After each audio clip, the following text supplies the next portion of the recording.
This is He Knows His Sport, bringing you that heat and that fire. All right, y'all. We're going to get on to this, man. Gervonta Tank Davis and Yuriorkis Gamboa Part 2. Hear me and hear me well.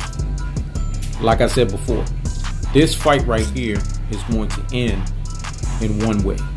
Gervonta Tank Davis is going to emphatically knock out Yuriorkis Gamboa. It's going to be late, though, because Gamboa is an old dog. Old dogs are usually the worst kind of fighters to fight, especially when they're on their last leg. Let me say it again. Old dogs are usually the worst kind of fighters to fight, especially when they're on their last leg. I mentioned the example of the Nonito Donaire and the Naoya Inoue fight. That was a great example of that. Donaire wasn't ready to just give up. Donaire came in as a savvy veteran and he gave Naoya Inoue a fight. That fight is obviously a Fight of the Year candidate. It's not better than Spencer Porter, but it was a very good fight nevertheless. But this is what we're talking about when you look at Gervonta Tank Davis and Yuriorkis Gamboa. Gamboa is an old dog that does not want to be put to sleep. Let me say it again. He's an old dog that does not want to be put to sleep. So the truth of the fact of the matter is he's going to bring it. He has a amateur Cuban pedigree background like nobody's business. And people forget Gamboa was the man at 135 prior to the Terrence Bud Crawford fight. And even in that fight, he made Terrence Bud Crawford no longer a bow-legged human being. Let me say it again. He made Terrence Bud Crawford no longer a bow-legged human being. Because of that fight, Terrence Bud Crawford walks straight now. He's no longer bow-legged. Case in point, go look at Terrence Bud Crawford prior to the Gamboa fight and look at Terrence Bud Crawford now. He walks straight now. There's a reason for that. It was the Gamboa punch.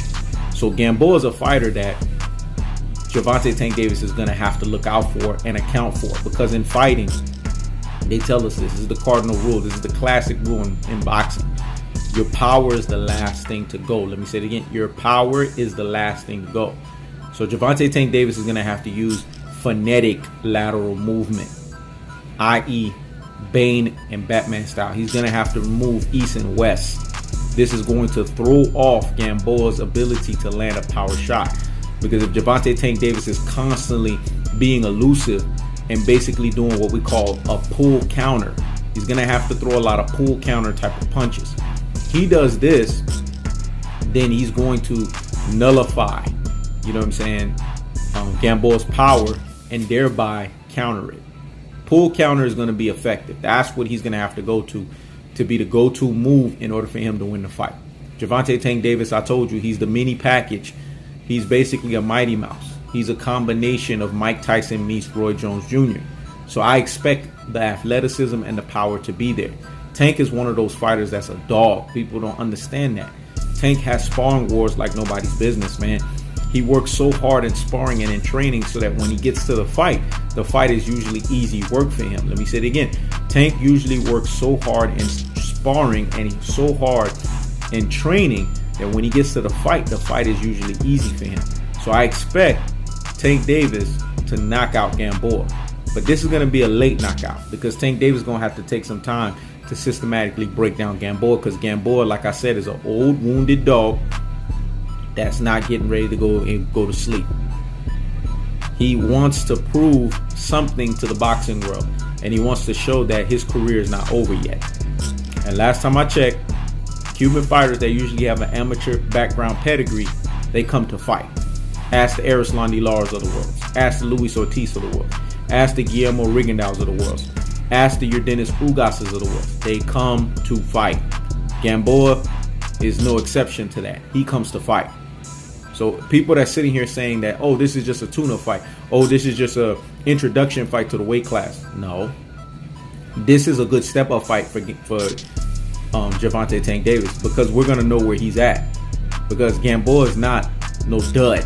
And anybody that thinks that, like I said, you don't have the true boxing eye test. You need to get your eyes checked. And it's just basically haterisms and trollisms. Classic dodisms and troglodytisms. Rudy Poo and Plum Plum brainisms. Reverse bias fans, aka detractors, aka panderers, that's usually using what we call a pandering narrative. Remember what pandering narratives do. And remember their basically limit. Once they hit the ceiling cap, woo, they must come tumbling down. It's really that simple, folks. Gervonta Tank Davis is in for a fight. Anyone that doesn't think that, or anyone that doesn't know that, like the great Roger Mayweather say, you don't know shit about boxing. Let me say it again. You don't know shit about boxing. It's really that simple, folks. This is Enos for Sport. Check it out.